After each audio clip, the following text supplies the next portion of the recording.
Hello friends, and welcome to today's video where we're going to talk about EXO's Let Me In. Yes, I'm a day late. I don't know what to tell you. I was busy yesterday. We're doing it today.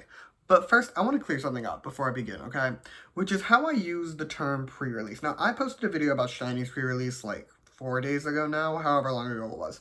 And in that video, I kept referring to it as a title. And here's my logic, okay? People were commenting, right? People were commenting being like, it's not a title, it's a pre-release, it's a fan song, it's whatever.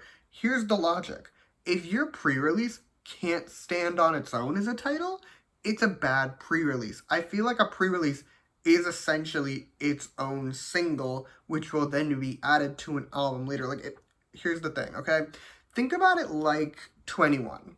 21, when they put out their second mini album, had a bunch of singles that all stood on their own as singles, even though they were technically pre-releases for the album. That's the logic I apply to pretty much everyone now. Like when I've put out Kitsch, when SHINee put out their pre-release, when Daniel put out his pre-release, when you put out a pre-release, I want it to be able to stand on its own. So I'm going to use the terms title, pre-release, single, whatever. They're all the same thing. We're obviously talking about the same song.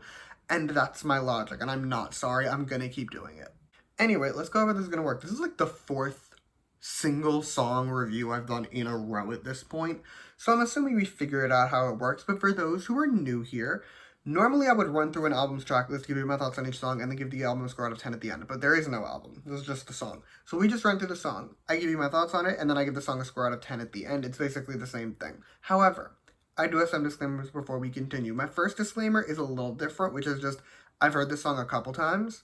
I've heard it probably, I don't know, 5 times at this point. I looped it when I took notes, and then I listened to it like 2 other times throughout the day. So I've heard it a few times, but my opinions on it very much may change over time. Second disclaimer is, of course, my standard one. Everything I say in this video is just my opinion. You do not have to agree with my opinion because, as the mug always says, music is subjective, and that is great.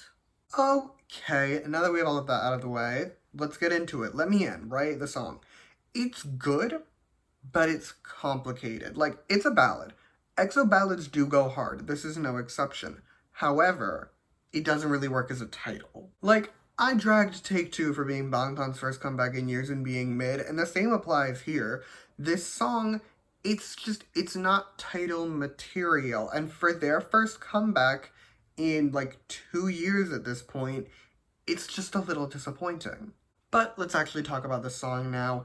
It's a ballad, like I said it earlier, it's a ballad moment, and I think it's really good. I personally found it a very enjoyable listening experience, but I'm a ballad person. For those who are not ballad people, you're not gonna like this song. The background music is very nice and soothing though.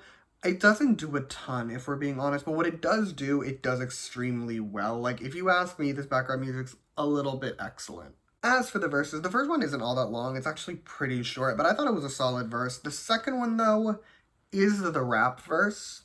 And people who've been watching me for a while will know I have a very complicated relationship with raps in ballads. Like, the raps were fine. They weren't bad. They didn't feel out of place. They went with the vibes of the song, which is really all I ask when you force a rap into a ballad. But I question their presence at all because, especially for a group like EXO, EXO, at least to me and what I've seen on Twitter, EXO's more known for their vocals. They're not really known as like a rapper group, unlike other groups that are. So I question why we needed a rap at all. Like, if you're a more vocally known group and you're doing a ballad, why not stick to the vocals? Moving on though, the bridge, very nice, very much a fan. I am a little disappointed we didn't get a power note since this is EXO we're talking about. I literally would trust half the members that are currently in this comeback to give me a slayful power note. We didn't get that. I'm a little disappointed, but I can get past it. And also, the various notes in the last chorus were really good, but again, this is EXO we're talking about. I'm not all that surprised. But it's time to talk about my favorite part of the song, which is the chorus. This chorus is stunning. Like, it is just beautiful. I loved it so much. I transcended reality to this chorus. Like, I had a moment to it, and I personally just adore it. Big picture, like the song as a whole, it's good. I personally really enjoyed it. I like EXO ballads. This isn't their best ballad, but it's a good one. I enjoyed it, and I like listening to it. My key issue with this song isn't even with the song itself, it's just with the fact that this was the pre-release. in the sense that I wanted to compare it to something, and the obvious comparison to me is SHINee's pre-release. This song is just nowhere near on that level. Like, obviously, SHINee has the best discography of all time. No one's going to be on their level. But the difference is, even if you just look at the vibes, right? The SHINee pre-release gets me excited for the album. I listen to it and I'm like, oh, this song is so good. I can't wait to see if this is the vibe the album is going to be, because if it is, I'm very excited. When I listen to the EXO pre-release, I'm like, this is a nice song. I enjoy listening to it, but I don't get excited for the album in the same way. Like, it feels like a B-side that they just released early. But with that, it is officially score time. And overall, I need you to follow me, okay? Because this one's a little complicated. As a song, I'd probably give it like high 8s, maybe even a 9 out of 10. Like, I did enjoy it a lot. But the problem is, this isn't just a song. I also have to take into account that this is the pre-release for the first EXO album in over 2 years, and also just the first new EXO song in around 2 years, which drops it down a lot because it just feels like a B-side they released early. So I've decided to drop it down to around an 8.5 out of 10.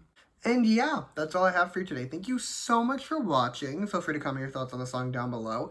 Let me know how you feel. You can also like and subscribe if you want to or don't. I will be okay either way. And also, if you want to hear more from me, you can follow me on Twitter at s_reviews. I will link that in the description along with every other EXO-related review that I've done, so you can check all those out if you so choose. But yeah, thank you again for watching. Bye!